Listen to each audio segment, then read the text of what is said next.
पहला शमूएल उसका 2 अध्याय और उसका 6 से 8 तक हम ब्रदर अजय के साथ पढ़ेंगे।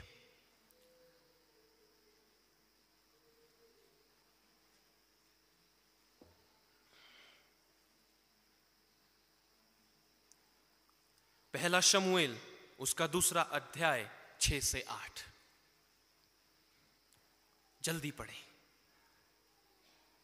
यहोवा मारता है और जिलाता भी है, वही अधोलोक में उतारता और उससे निकालता भी है।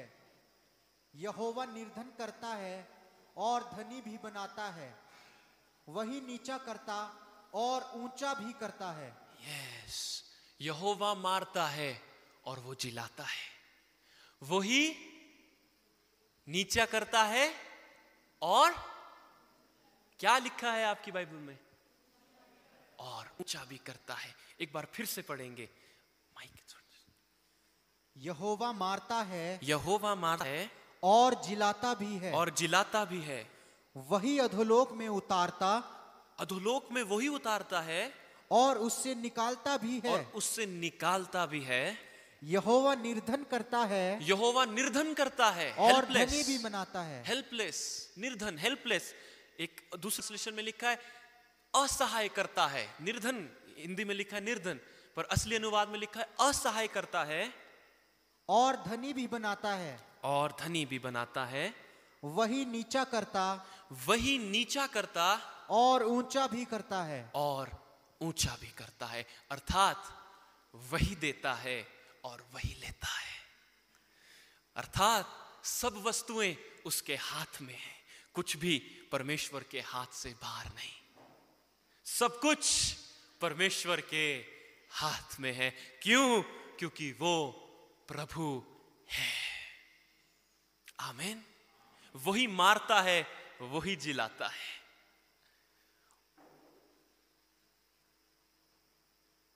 वही नीचा करता और फिर ऊंचा करता है।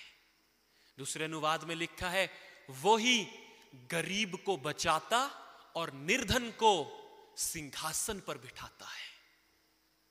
आमीन। हम पढ़ेंगे 1 कुरिन्थियों उसका 10 अध्याय और उसका 13 पद।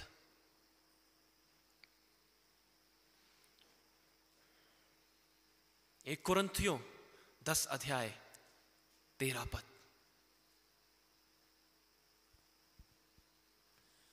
तुम किसी ऐसी परीक्षा में नहीं पड़े जो मनुष्य के सहने से बाहर है। तुम किसी ऐसी परीक्षा में नहीं पड़े जो मनुष्य के सहने से बाहर है। क्यों? क्योंकि वही मारता है, वही जिलाता है, वही अधोलोक में उतारता है और वही वहां से निकालता है। और तुम ऐसी परीक्षा में नहीं पड़े जो मनुष्य के सहने से बाहर हो। परमेश्वर सच्चा है। कहें, परमेश्वर सच्चा है। दूसरे अनुवाद में लिखा है परमेश्वर विश्वास योग्य है। बोलो, परमेश्वर विश्वास योग्य है। ब्रदर पढ़ेंगे। और वह तुम्हें सामर्थ्य से बाहर परीक्षा में न पड़ने देगा। और वो तुम्हारी सामर्थ्य से बाहर तुम्हें परीक्षा में ना पड़ने देगा, वरन परीक्षा के साथ निकास भी करेगा कि तुम सह सको। वरन परीक्षा के साथ तुम्हें वहां से निकालेगा भी, मार्ग भी देगा कि तुम उसे सह सको। अर्थात हम सबके जीवनों में परीक्षा आएगी। हम सबके जीवनों में परीक्षा आएगी। बहनों, आपके जीवनों में परीक्षा आएगी। भाइयों, आपके जीवन में परीक्षा आएगी। मगर प्रभु उस सब से हमें निकालेगा, मार्ग बनाएगा कि हम उससे निकले। और वो हमें ऐसी परीक्षा में नहीं पड़ने देता जिसको हम सह ना सके। ओ क्यों? क्योंकि परमेश्वर सच्चा है। कहें, परमेश्वर सच्चा है। कहें, परीक्षा आएगी मगर वो सच्चा है और विश्वास योग्य है। हम पढ़ेंगे भजन संहिता 66 और उसका 10 से 12 तक।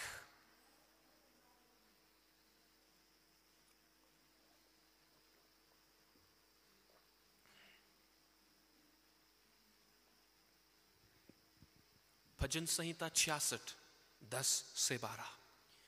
क्योंकि हे परमेश्वर, तूने हमको जांचा और तूने हमें चांदी के समान ताया था।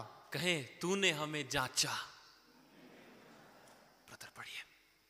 और तूने हमें चांदी के समान ताया था। तूने हमको जाल में फंसाया और हमारी कटी पर भारी बोझ बांधा था।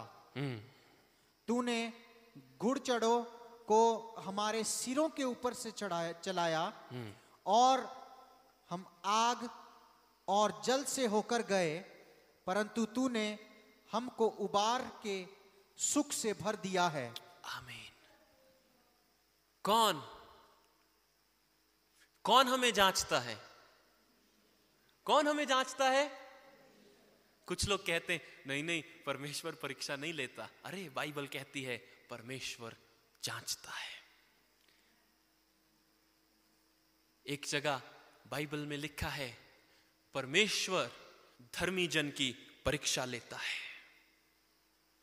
ओ ब्रदर, प्रभु तो नहीं जांचता। अपने मन को सेटिस्फाई करने के लिए, हाँ, जीवन जैसा भी जीते रहे, बस अपने मन को खुश कर। ओ प्रभु परीक्षा नहीं लेता होता। नहीं नहीं नहीं नहीं, बाइबल कहती है परमेश्वर परीक्षा लेता है।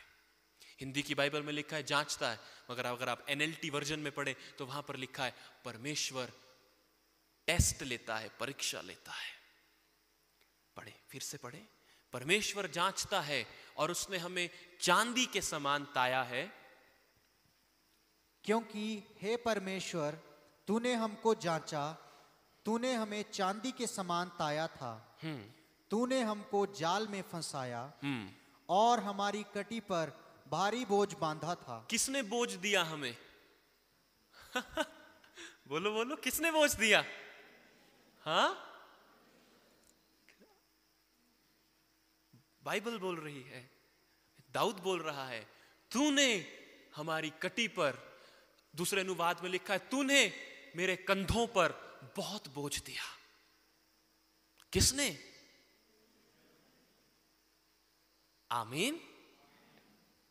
परमेश्वर ने मेरे कंधों पर बोझ दिया है। प्रभु तूने मुझे जांचा है, तूने मुझे जांचा है, तूने मेरे कंधों पर भारी बोझ दिया है। ब्रदर आगे बढ़े। तूने घुड़चढ़ों को हमारे सिरों के ऊपर से चलाया। हाँ, तूने घुड़चढ़ों को हमारे सिरों के ऊपर से चलाया। हमारे सिरों के ऊपर से। हमेशा प्रभु ने हमारे जीवन में कोई ना कोई एक व्यक्ति ऐसा रखा होगा जो हमारे सिर के ऊपर चलेगा। हमेशा प्रभु ने एक व्यक्ति ऐसा रखा होगा जो हमारे सिर के ऊपर से चलेगा, ताकि हम घमंडी ना हो जाएं, ताकि हम बड़े घमंड से ना भर जाएं, नीचे रहें। हो सकता है आपके घर में आप बोलते हो ओ ये बस जब ये बोलता है, ये बोलती है, तो ऐसा लगता है कि सब खत्म हो गया, इसकी आवाज सुनने का दिल नहीं करता।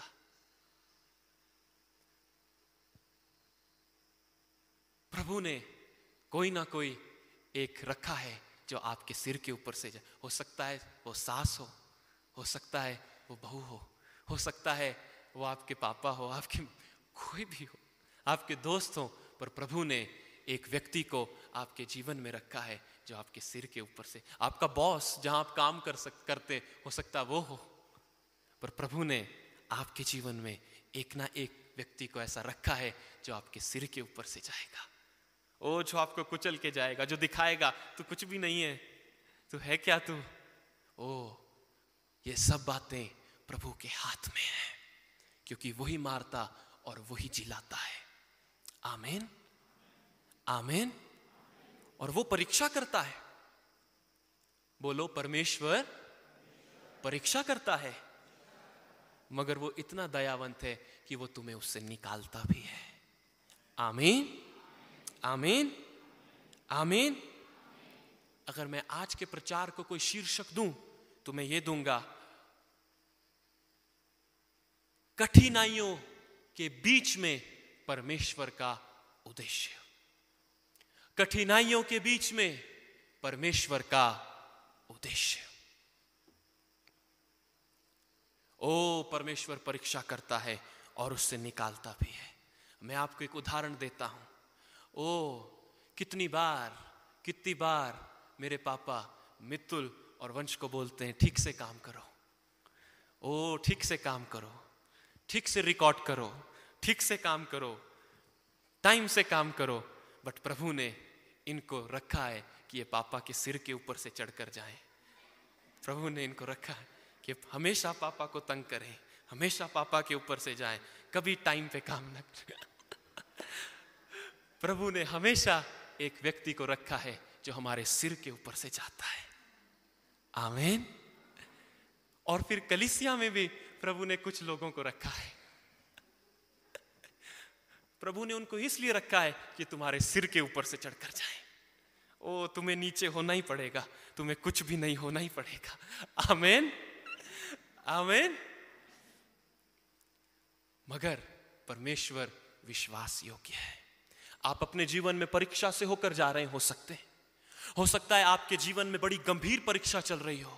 आपको लगता हो सब लोगों को उनकी समस्याओं का उत्तर मिल रहा है, उनके आत्मिक जीवन में बढ़ोतरी हो रही है, मगर मेरे जीवन में कुछ भी नहीं है। मेरे जीवन में मात्र परीक्षा और परीक्षा है। मैं कुछ भी करता हूं, करती हूं तो मैं परीक्षा में फंस जाता हूं और फंस जाती हूं। मुझे कोई मार्ग नहीं दिखता, मुझे कुछ नहीं दिखता। मेरे परिवार में आपसी संबंधों में परीक्षा है। परिवार वाले मेरी परीक्षा लेते हैं, मित्र मेरी परीक्षा लेते हैं। ओह मुझे कुछ भी नहीं दिखता।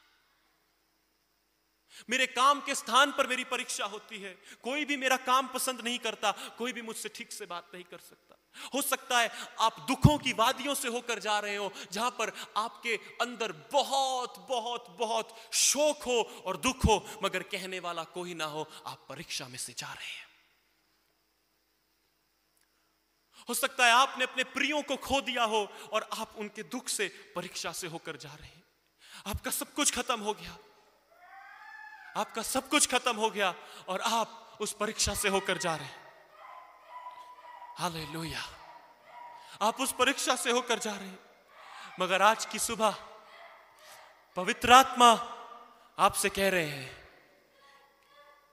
देखो परमेश्वर विश्वास योग्य है और वो परीक्षा के साथ तुम्हारा निकास भी करेगा। आमीन, आमीन, आमीन। Hallelujah, hallelujah. राहों में कांटे अगर हो, रुकना नहीं, चलते जाना। यीशु तेरे साथ है, ये तू विश्वास करना। संसार के अंत तक वो तेरे साथ है। राहों में कांटे अगर हो, रुकना नहीं, चलते जाना। यीशु तेरे साथ है, ये तू विश्वास करना। हाँ प्रियो, आपके राहों में कांटे होंगे, आपके जीवन में परीक्षा होगी। आपका जीवन, आपको ऐसा लगेगा कि अब समाप्ति पर है, मेरा परिवार समाप्ति पर है। आपके जीवन में ऐसी जगहें आ जाएंगी जहां आपके पास आपको सब कुछ स्वयं करना पड़ेगा। आप बोलेंगे, ओह मेरे पिता का हाथ मुझ पर था, मगर अब मेरे पिता का हाथ मुझ पर नहीं है। कौन मुझे इस परीक्षा से निकालेगा? कौन मुझे इस विपत्ति से छुड़ाएगा? कौन मेरे घर को संभालेगा? मेरे पास कुछ भी नहीं है। मगर आज की सुबह ढांढस बांधो, स्वर्ग में हमारा परमेश्वर जीवित है। तुम्हारा पिता स्वर्ग में है और उसका नाम कुछ और नहीं, यीशु मसीह है। आमीन। आज की सुबह अपने आंसुओं को पोंछ लो, अपनी कमर को कस लो, क्योंकि तुम्हारा पिता स्वर्ग में है और वो कहता है, मेरे पास आओ, मैं तुम्हें विश्राम दूंगा। आमीन, आमीन। हमारे पास आशा है जो औरों के पास नहीं। और बाइबल कहती है तुम्हारी आशा कभी लज्जित ना होगी। आमीन। उसी ने हमारे कंधों पर बोझ दिया है, उसी ने हमारी परीक्षा ली है। क्यों? क्योंकि परमेश्वर मारता है और जिलाता, परमेश्वर अधोलोक में ले जाता है और निकालता। आमीन, आमीन। तालियां बजाएं और उसको धन्यवाद दें।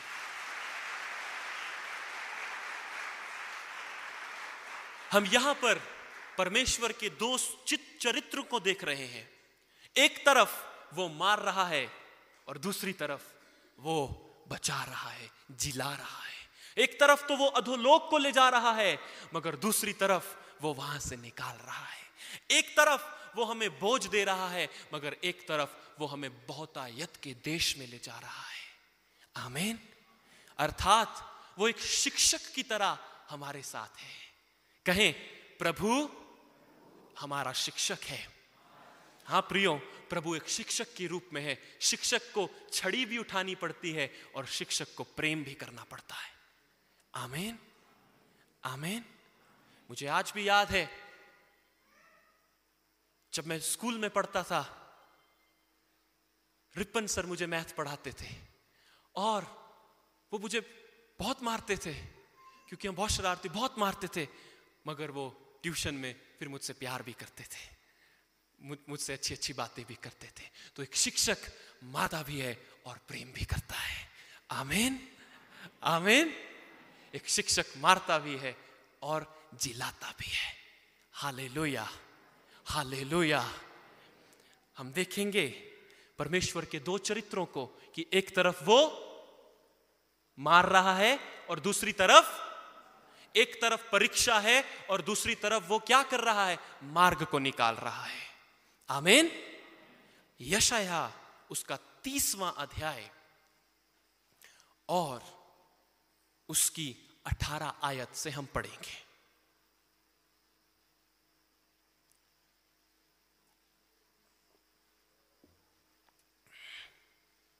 यशाया 30 अध्याय उसका 18 पद। तो भी यहोवा इसलिए विलंब करता है कि पर अनुग्रह करे। सुनो, ये परमेश्वर का उद्देश्य है आपकी कठिनाइयों में, सफरिंग्स में, दुखों में, शोक में। ये परमेश्वर का उद्देश्य है। ये परमेश्वर आपके साथ करना चाहता है। आमीन। ये प्रभु आपके साथ, ये 7 चीजें प्रभु आपके साथ करना चाहता है। ये उसका उद्देश्य है परीक्षा में। ये उसका उद्देश्य है जब आप दुखों की वादियों से होकर जाओ, आप बीमारियों से होकर जाओ, आप डिसअपॉइंटमेंट से होकर जाओ, आप डिस्करेजमेंट से, आप निराशा से होकर जाओ। ये परमेश्वर का उद्देश्य है। आए हम देखेंगे उसका क्या उद्देश्य है। ब्रदर पढ़ें। तो भी यहोवा इसलिए विलंब करता है कि तुम पर अनुग्रह करे और इसलिए ऊंचे उठेगा कि तुम पर दया करे। ओ, परमेश्वर विलंब करता है कि तुम पर दया करे, तुम पर दया करे। किस लिए विलंब करता है? कि परीक्षा में रहो। किस लिए विलंब करता है? कि तुम पर क्या करे? दया करे। कौन कर रहा है? हम विलंब कर रहे हैं अपनी परीक्षाओं में, अपनी कमियों में, यह सोचकर कि परमेश्वर मुझे अब एक्सेप्ट नहीं करेगा। हम विलंब कर रहे हैं। ओ प्रभु, ये परीक्षा खत्म क्यों नहीं हो रही? ये दुख खत्म क्यों नहीं हो रहा? ये बीमारी खत्म क्यों नहीं हो रही? ये डिस्करेजमेंट खत्म क्यों नहीं हो रही? मगर बाइबल कहती है तुम अविश्वास योग्य निकले तो क्या हुआ? जिसने तुम्हें बुलाया है वो विश्वास योग्य, वो विश्वास योग्य है। और बाइबल कहती है वो विलंब करता है कि तुम पर अनुग्रह करे, दया करे। उसका पहला उद्देश्य तुम्हारी परीक्षा में वो इंतजार करता है। NLT वर्जन में लिखा है he waits for you, he waits, वो तुम्हारा इंतजार करता है कि तुम पर दया करे। तुम्हारा इंतजार करता है कि तुम उसके पास आओ और कहो, प्रभु अब मुझसे नहीं हो रहा, मैं हार गया हूं, मैंने बहुत कोशिश कर ली, ये दुख खत्म नहीं हो रहा, ये पीड़ा खत्म नहीं हो रही, ये समस्या खत्म नहीं हो रही। जवान लोग बोल सकते हैं, ओ प्रभु ये स्ट्रगल खत्म नहीं हो रहा, प्रभु मेरे से नहीं हो रहा, अब मैं तेरे पास आया हूं, तू मुझ पर दया कर। नेक्स्ट ब्रदर, इसीलिए प्रभु यीशु मसीह ने मत्ती 11:28 में कहा, हे सब परिश्रम करने वालों और बोझ से दबे लोगों, बोलो बोझ से दबे लोगों। बाइबल क्या कहती है? उसी ने तुम्हारे कंधों पर, उसी ने तुम्हारे कंधों पर, उसी ने तुम्हारे कंधों पर, क्यों? ताकि वो तुम्हें विश्राम दे सके। हे सब परिश्रम करने वालों और बोझ से दबे हुए लोगों, मेरे पास आओ। वो विलंब करता है, वो इंतजार करता, तुम्हारा इंतजार करता है कि तुम उसके पास आओ और वो तुम्हें विश्राम दे। आमीन, आमीन। नेक्स्ट ब्रदर, क्योंकि यहोवा न्यायी परमेश्वर है, क्या ही धन्य है वे जो उस पर आशा लगाए रहते हैं। हे सियोन परमेश्वर क्या ही न्यायी परमेश्वर है। ओ, वो न्यायाधीश है, न्यायाधीश के हाथ में सब कुछ होता है, उसे क्या फैसला देना है और कैसा फैसला देना है। ओ, हमारे परमेश्वर के हाथ में सब कुछ है। बाइबल बोलती है उसने अपने वचन की सामर्थ्य से सृष्टि को संभाल कर रखा है।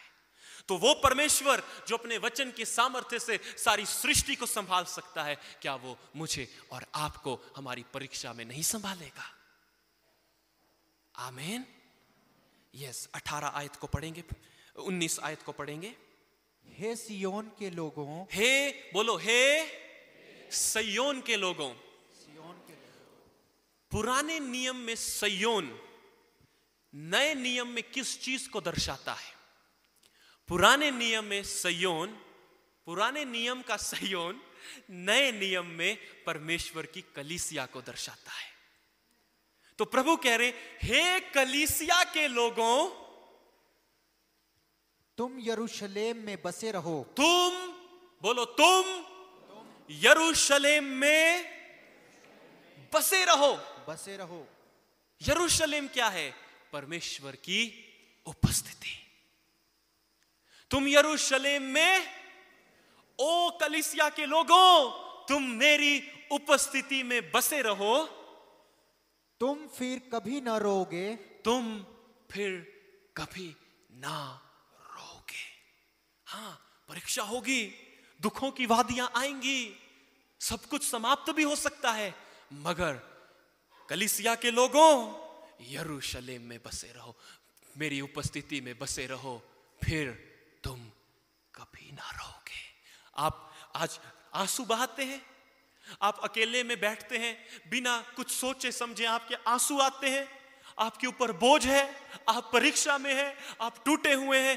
प्रभु कहते हैं, मेरी उपस्थिति में रहो, फिर तुम कभी ना रहोगे, फिर तुम कभी ना रहोगे। इसीलिए प्रकाशित वाक्य 21 अध्याय और उसका 4 पद हमारे लिए पढ़ना बहुत जरूरी है।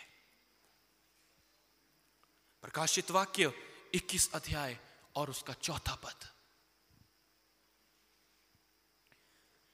वह उनकी आंखों से सब आंसू पोंछ डालेगा। वो उनकी आंखों से सब आंसू पोंछ डालेगा।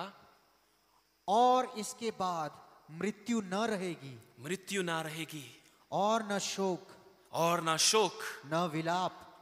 ना विलाप। न पीड़ा रहेगी। ना पीड़ा रहेगी। पहली बातें जाती रही। पहली बातें जाती रहेंगी। कब? जब तुम यरूशलेम में बसे रहोगे, यानी जब तुम परमेश्वर की उपस्थिति में रहोगे। देखो, वो तुम्हारे आंसुओं को पोंछ देगा। ना पीड़ा रहेगी, ना शोक रहेगा, ना मृत्यु रहेगी। देखो, पहली बातें जाती रहेंगी और सब कुछ नया हो जाएगा। यानी पुराना यरूशलेम चला जाएगा और नया यरूशलेम आ जाएगा, जिसकी ज्योति परमेश्वर का मेमना होगा। आमीन, आमीन। पुराना मनुष्य तब चला जाएगा, नया मनुष्य तब आ जाएगा। आमीन, आमीन। आज प्रभु हम सबके हृदयों को कंफर्ट दे रहे हैं, हम सबके हृदयों को सहारा दे रहे हैं। हम परीक्षा के समय में हैं, मगर परमेश्वर उस परीक्षा से तुम्हारा निकास भी करेगा। आमीन। 20 पद को पढ़ेंगे ब्रदर, यशायाह 30 उसका 20 पद। चाहे प्रभु तुम्हें विपत्ति की रोटी, हाँ, और दुख का जल भी दे। बोलो, विपत्ति की रोटी और दुख का जल। दुख का जल। पवित्र आत्मा कह रहे हैं, यहां पर बहुत से लोग इस समय बैठे हैं जो विपत्ति की रोटी खा रहे हैं और दुख का जल पी रहे हैं। जब आप खाने बैठते हैं, आपके जीवनों में कोई आनंद नहीं है। जब आप खाने बैठते हैं साथ में, आपके जीवन में कोई आनंद नहीं है। पहले कोई आनंद नहीं, और दूसरे वो लोग हैं जो किसी को रोटी देते, जल देते, मन की कड़वाहट के साथ देते हैं। प्रभु कहते हैं, तुम विपत्ति की रोटी खाते हो और दुख का जल पीते हो। अगर आप कभी किसी को भोजन और जल बड़ी कड़वाहट के साथ दे रहे हैं, आप विपत्ति की रोटी और दुख का जल खाएंगे और पिएंगे। ओ, ध्यान दें। प्रभु ने कहा, प्रभु उस दिन उन लोगों से कहेंगे, मैं तुम्हारे पास आया, मैं भूखा था, तुमने मुझे रोटी ना दी, मैं प्यासा था, तुमने मुझे। प्रभु, तू कब आया हमारे पास? हमने कब तेरे साथ? जो कोई मेरे नाम से आया, उसके प्रभु बोलते हैं ना, जो कोई आया मेरे नाम से आया, जैसा तुमने छोटों में से छोटों के साथ किया, वैसा तुमने मेरे साथ किया है, वैसा तुमने मेरे साथ किया है। ये पता कैसा है? कुछ बड़े लोग होते हैं, वो छोटे बच्चों को रीस दिलाते, उन्हें छेड़ते हैं, उन्हें मारते हैं, उन्हें तंग करते हैं। ये वैसा है। ओ, जो तुम उनके साथ कर रहे हो, प्रभु ने कहा, तुम मेरे साथ करते हो, तुम मेरे साथ करते हो। आगे पढ़ेंगे ब्रदर। तो भी तुम्हारे उपदेशक फिर न छिपे, और तुम अपनी आंखों से अपने उपदेशकों को देखते रहोगे। असली NLT अनुवाद में लिखा है, अब तुम्हारा शिक्षक तुमसे नहीं छिपेगा, और तुम अपनी आंखों से अपने शिक्षक को देखोगे। मैंने क्या कहा? परमेश्वर हमारे साथ शिक्षक के रूप में चल रहा है। एक तरफ वो हमें मारता है और दूसरी तरफ वो हमें बचाता है। एक तरफ वो हमें अधोलोक में ले जाता है, दूसरी तरफ वो हमें अधोलोक से निकालता है। और बाइबल कहती है, अब वो ज्यादा देर तुमसे ना छिपेगा, तुम अपनी आंखों से अपने शिक्षक को देखोगे। आमीन, हालेलुया। अब वो तुमसे ना छिपेगा। एक तरफ यहोवा मारता, दूसरी तरफ वो जिलाता है। एक तरफ वो नीचा करता, दूसरी तरफ वो उठाता है। अरे प्रभु, आप तो हमें शिक्षक की तरह प्रतीत होते हैं, आप तो हमारे साथ शिक्षक की तरह कार्य करते हैं, व्यवहार करते हैं। अरे ये शिक्षक बहुत प्रेमी है। और बाइबल कहती है, अब वो तुमसे और ना छिपेगा, वरन तुम अपनी आंखों से अपने शिक्षक को देखोगे। आमीन, हालेलुया। मगर बाइबल कहती है, बिना पवित्रता के कोई आंख परमेश्वर को नहीं देख सकती। इब्रानियों उसका 12वां अध्याय और 14वां पद।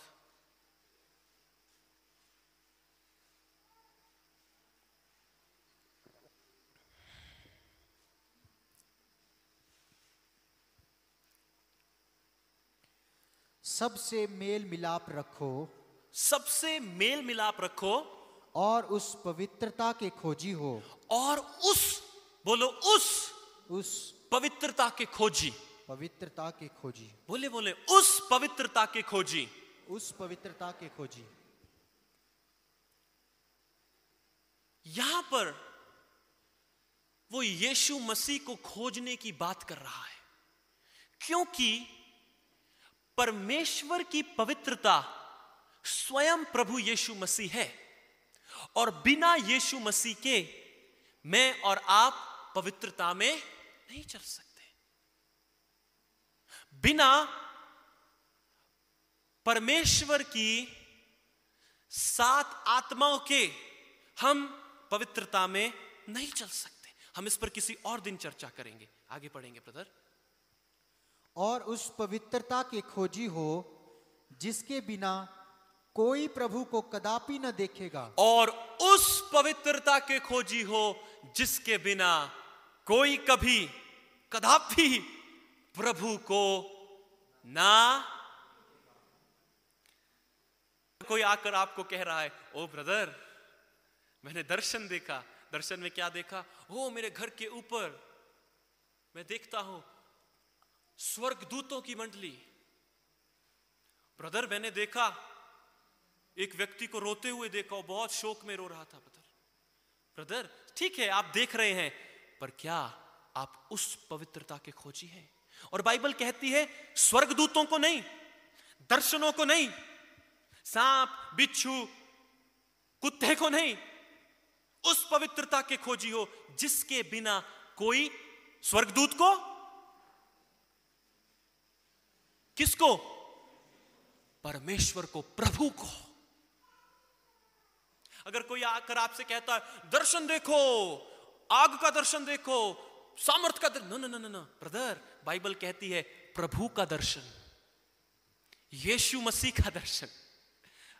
हमें स्वर्गदूत का दर्शन नहीं चाहिए। यूहन्ना जब स्वर्गदूत को आराधना करने लगा, वो कहता है मेरी आराधना मत कर, मैं आराधना के योग्य नहीं हूं, परमेश्वर की आराधना कर, वही उसके योग्य है। और वो इस बात को दोबारा अंतिम अध्यायों में लिखता है। तो ये कितनी महत्वपूर्ण बात है। आप क्या देखते हैं वो महत्वपूर्ण है, और आप कहां देखते हैं यह महत्वपूर्ण है, और आप किसके द्वारा देखते हैं यह महत्वपूर्ण है। बाइबल कहती है जवान लोग दर्शन देखेंगे और पुरनिये बुजुर्ग स्वप्न देखेंगे। आज कहां है वो जवान लोग जो दर्शन देखें? आज कहां है वो पुरनिये जो मीनिंगफुल स्वप्न देखें, जिसका कुछ अर्थ हो, जो प्रभु की ओर से संदेश हो? ऐसे ही हवा में बोलते हैं ब्रदर मैंने ये देखा, मैंने वो देखा। नहीं नहीं, ये सब झूठी बातों से स्वतंत्र हो जाओ और उस पवित्रता के खोजी हो, उस पवित्र आत्मा के खोजी हो, उस यीशु मसीह के खोजी हो जिसके बिना कोई कदापि प्रभु को, बोलो बोलो, प्रभु को नहीं देख सकता।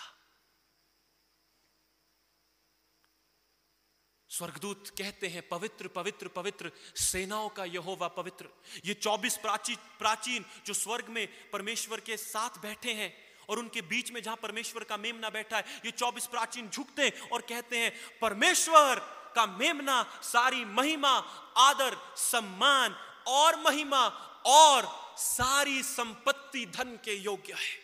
सब कुछ उसका है, कुछ भी हमारा नहीं, कुछ भी स्वर्गदूतों का नहीं, सब कुछ परमेश्वर का है, सब कुछ परमेश्वर का है।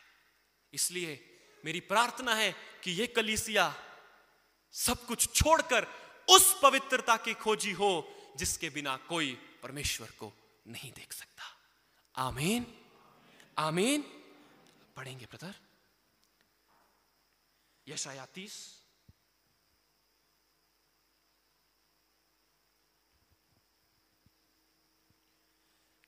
जब कभी तुम दाहिनी या बाईं ओर मुड़ने लगो, तब तुम्हारे पीछे से एक वचन मुझे याद आया। सॉरी मैंने आपको रोक दिया अजय भाई। बाइबल कहती बिना पवित्रता के, बोलो बिना पवित्रता के कोई भी परमेश्वर को नहीं देख सकता। आपको पता है, पर प्रभु का वादा है नए यरूशलेम में।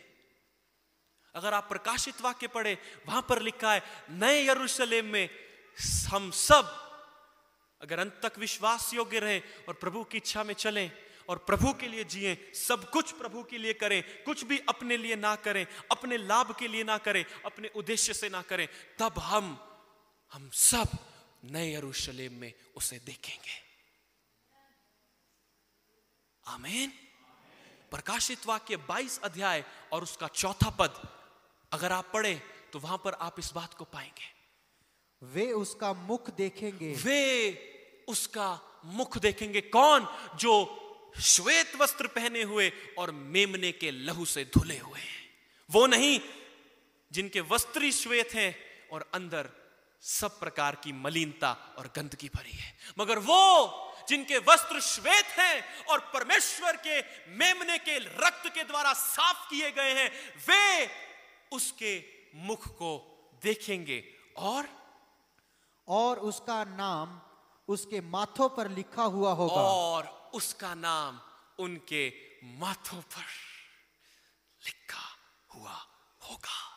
ओ, हमारे प्रभु का नाम हमारे माथों पर लिखा होगा और हम उसके चेहरे को देखेंगे।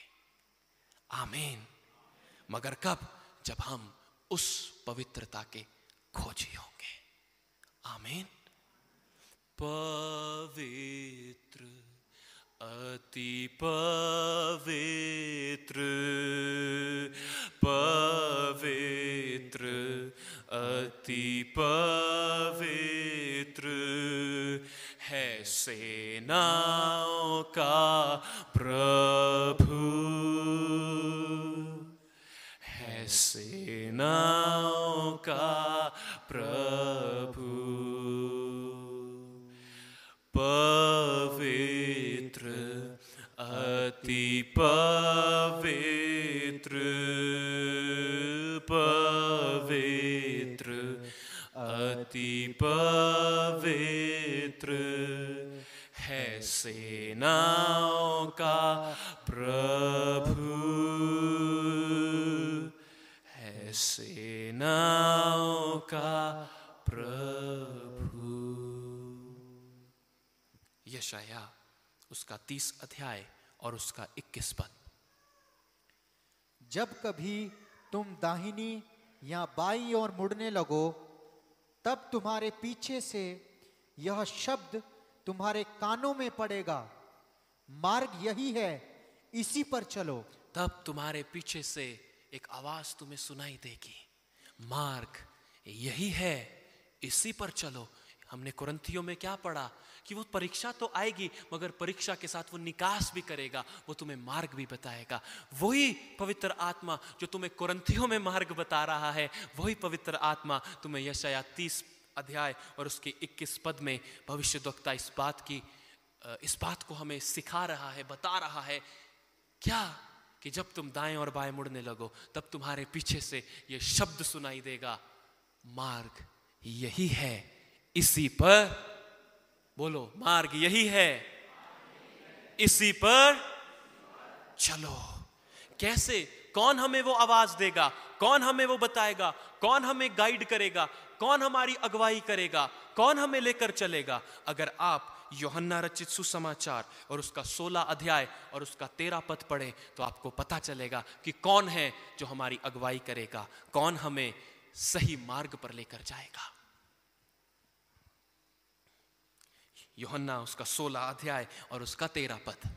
परंतु जब वह अर्थात सत्य का आत्मा आएगा तो तुम्हें सब सत्य का मार्ग बताएगा। तब वो तुम्हें सब सत्य का मार्ग बताएगा। कौन?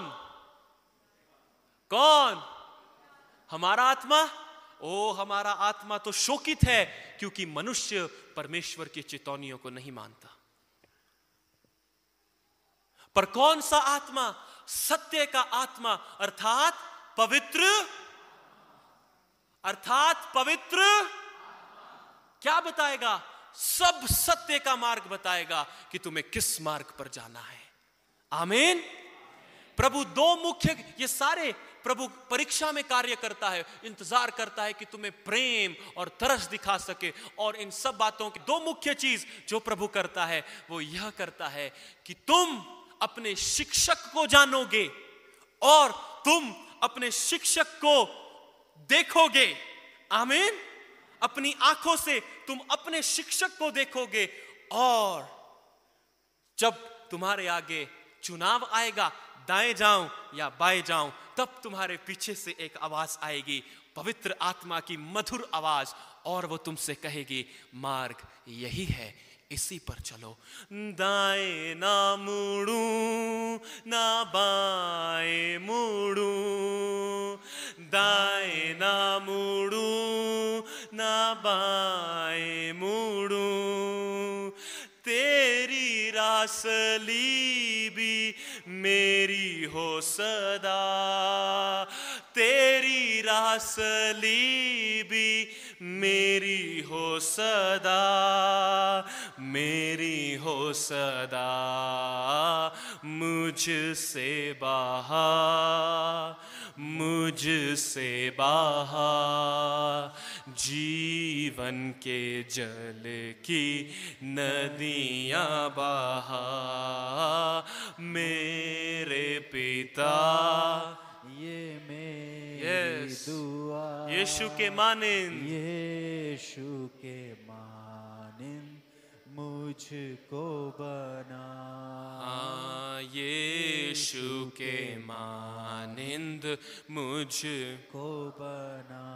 हाँ, यीशु के मानिंद मुझको बना। हाँ, ये सिर्फ पवित्र आत्मा है जो हमारी अगुवाई करता है, मुझे क्या निर्णय लेना है और मुझे क्या निर्णय नहीं लेना है, मुझे किसके साथ चलना है, किसके साथ नहीं चलना। इसकी अगुवाई कोई मनुष्य नहीं कर सकता, सिर्फ और सिर्फ पवित्र आत्मा, क्योंकि मनुष्य सत्य का मार्ग नहीं बता सकता। ये पवित्र आत्मा है जो मुझे और आपको सब सत्य का मार्ग बताता है। आमीन, आमीन। हम एक आखिरी वचन को पढ़ेंगे, रोमियो उसका 5 अध्याय और उसका 3 से पढ़ेंगे।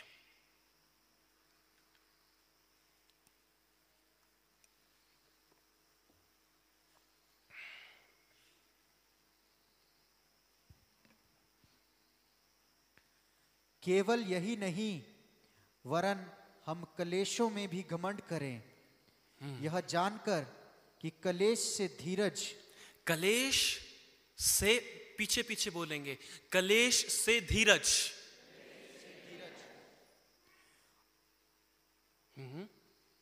और धीरज से खरा निकलना, और धीरज से खरा निकलना,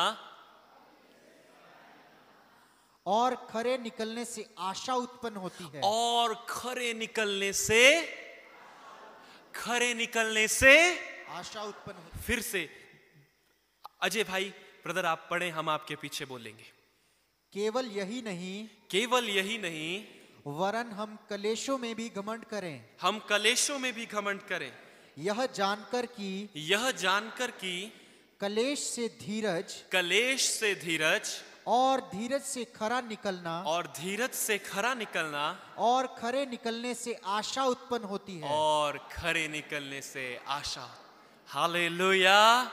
अगर कलेश है तो इसलिए है कि आप उस आशा को प्राप्त कर सको जो धीरज से और खरे निकलने से उत्पन्न होती है।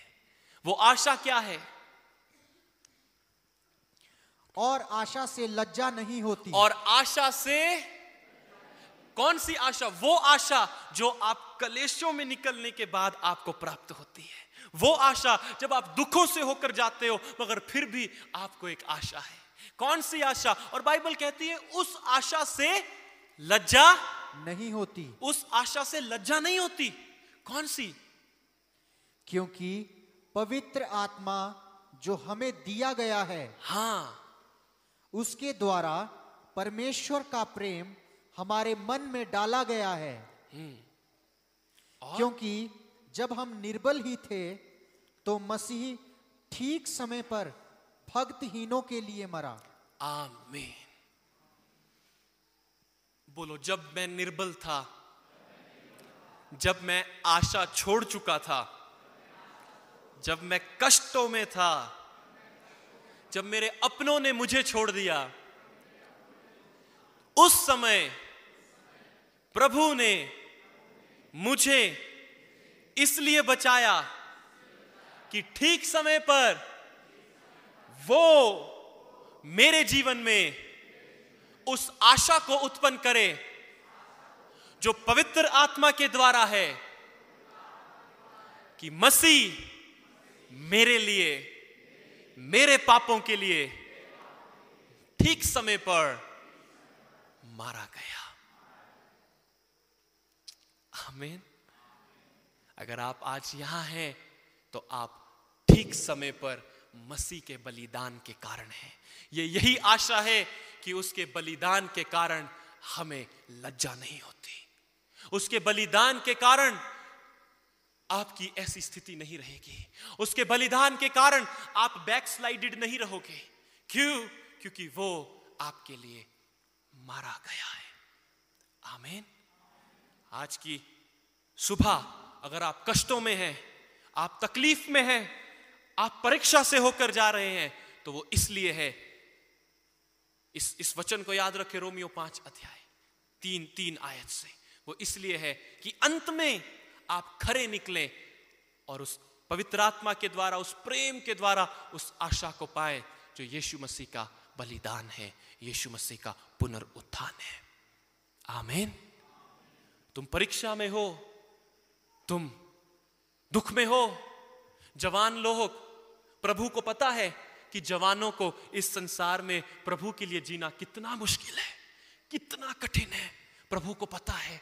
इसलिए आज अगर तुम उस तरह की परीक्षाओं में, उस तरह की समस्याओं में हो, अपने शिक्षक से कहो, अपने शिक्षक से कहो, ओ तू मेरा इंतजार करता है कि तू मुझे प्रेम और तरस दिखा सके, इसलिए ताकि मैं अपने शिक्षक को अपनी आंखों से देख सकूं, और जब मार्ग में चुनाव हो तो वो आत्मा जो सब सत्य का आत्मा है मुझे बताएगा कि मार्ग कौन सा है और किस मार्ग पर मुझे चलना है। आमीन। आमीन। आज के संदेश के द्वारा प्रभु आप सबको त्रिएकता की आशीषें दे, त्रिएकता की आशीषें दे, कि आप सब लोग परीक्षाओं के समय में स्थिर रहे, कष्टों के समय में स्थिर रहे। जब विपत्ति तुम पर आए तब तुम स्थिर रहो। तुम बैकस्लाइड भी हो गए हो, मगर आज प्रभु तुम्हें बुला रहा है और कहता है, मैं तो विलंब कर रहा था कि तुझ पर अनुग्रह करूं, तुझे अपनी प्रीति दिखाओ। आमीन। आमीन।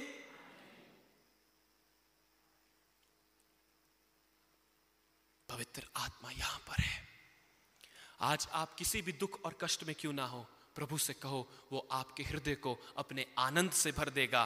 देखो, इस समय के कष्ट उस महिमा के सामने कुछ भी नहीं है जो प्रकट होने वाली है। और बाइबल कहती है, वो आशा की महिमा तुम में वास, वो आशा की महिमा तुम में वास, हाँ, यीशु मसीह तुम में वास करता है। आए अपने स्थानों पर खड़े हो जाएं।